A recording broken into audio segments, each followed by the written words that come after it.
Because after more than 30 years, the comprehensive modernization of Manila International Airport in partnership with the private sector finally is taking off. Matapos ang ilang dekada, maisa sa katuparan na ang planong modernisasyon ng Ninoy Aquino International Airport o NAIA. Ito ay matapos lagdaan ang concession agreement sa pagitan ng Department of Transportation at ng San Miguel Corporation o SMC at Company Consortium kanina sa Malacanang. Mismong si Pangulong Ferdinand Marcos Jr. ang sumaksi sa seremonya ng paglagda.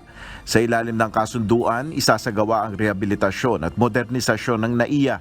Ite-take over ng SMC ang operasyon at maintenance ng airport simula o bago sumapit ang Setyembre ngayong taon. 15 taon at maaaring mapalawig ng hanggang 25 years ang concession.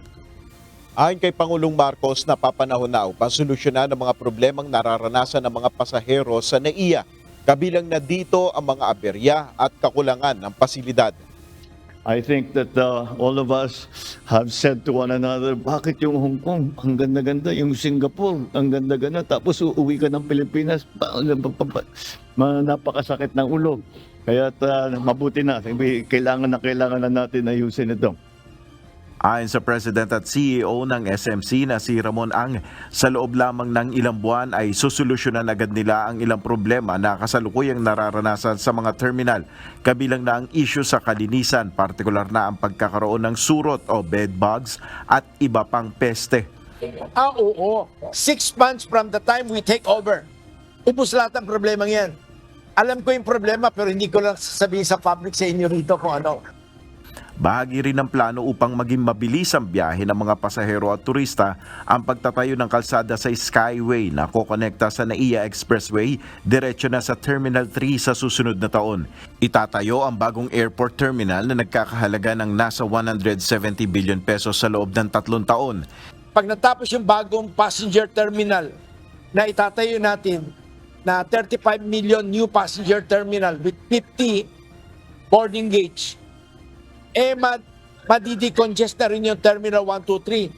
Sa ilalim ng kontrol ng SMC, inaasahan na halos dodoble ang passenger capacity ng NAIA sa 62 million kada taon mula sa kasalukuyang 35 million.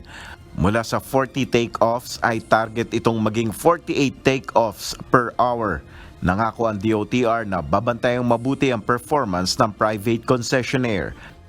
A set of minimum standards will be used by MIAA to evaluate the concessionaire's performance, whether to extend the concession period by another 10 years.